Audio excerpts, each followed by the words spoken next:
master's test. I've got an dukkha, anka, nirodha, marga. None of those things, know what I said in class. That's 20 points. 20 points right there, that's a lot. That's what enables people to get a good score on the test if they get those 20 points right at the top. So here are the questions. What was the famous sermon preached by Siddhartha? What does Buddha mean? What is not one of the 3 refuges? What is not one of the 5 precepts? And that's the 5 precepts for laity. What is not a term used to describe Indian monks? Bhikkhu and Arhat.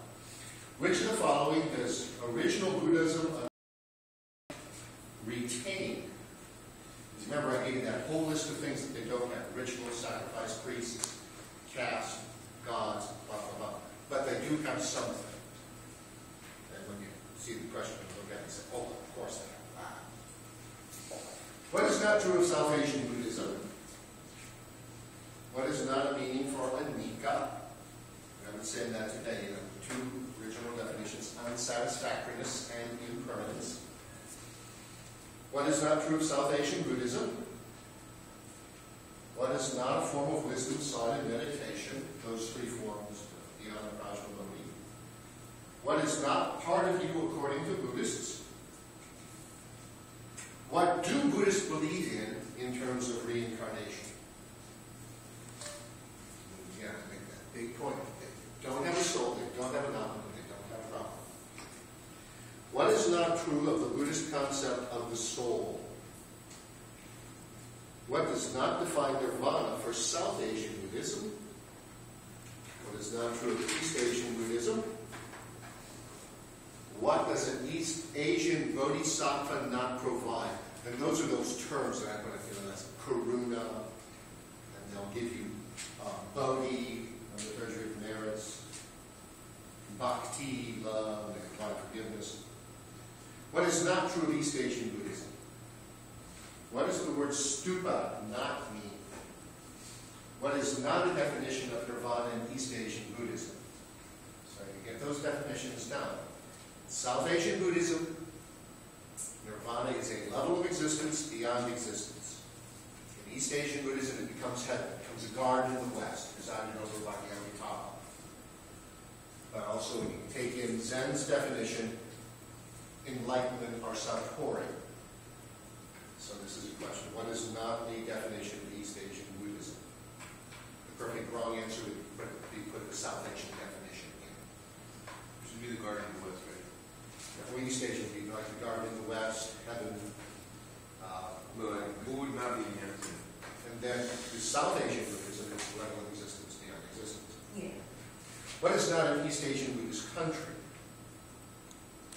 What term refers to all 3 parts of the Pali Canon? That would be the Sutta, the Vinaya, and the Abhidhamma. What term we use to describe that? What is the name of the being who tempts Siddhartha? Who is the North Indian Buddhist philosopher involved in the void of the Sunyata debate? What is not a Zen school? What is not the definition of Zen enlightenment? What is not a name for the bodhisattva in charge of the garden in the West? Remember, I gave you those 3 names. The Indian name Amitabha, Chinese name Amito, Japanese name Amida. Which is not characteristic of East Asian monks. Who is not a Pure Land teacher? What is not a form of Zen cultural contribution that we discussed in class? Who is not a Zen teacher? Where did Zen get the martial arts from? Taoism. What is not one of the 5 schools in East Asian Buddhism? What is not a martial art discussed in class? An order of monks is called Buddhist ruler of India who sent out missionaries. What is not a South Asian Buddhist country?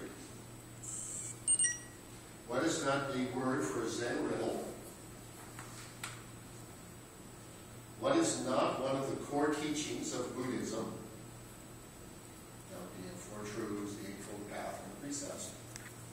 What is the name of the personage in Japan who is the suffering human who becomes the bodhisattva of the Garden of the West?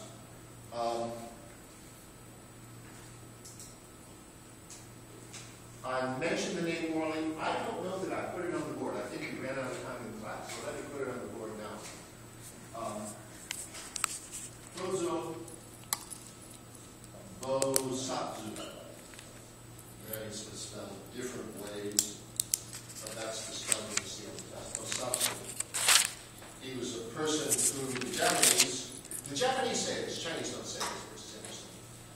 That he lived in China, he was a very righteous man, evil people killed him, but he was raised to become a bodhisattva in the heavens, and he's the bodhisattva of tradition. What's all the more striking about that is it makes the Amida Buddha look so much even more like Jesus Christ.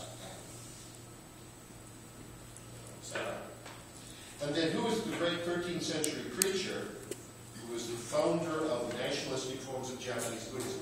Because I ran out of time, I didn't mention this. Shinran creates this great movement, Jodo Shinshu, which just sort of sweeps Japan by 1300, but it emphasizes very much forgiveness, forgiveness, forgiveness, forgiveness, forgiveness. By the mid-1300s, a famous Pure Land teacher named Nichiren comes along saying, well, we do have to have ethics and morality with it if we are truly loved by the Pure Land Buddha. He wants us to do things. We have to do things. And Nichiren was a great revivalist preacher in the late 1300s, and he ended up creating various Pure Land schools that really, what we now say is that's Nichiren Buddhism.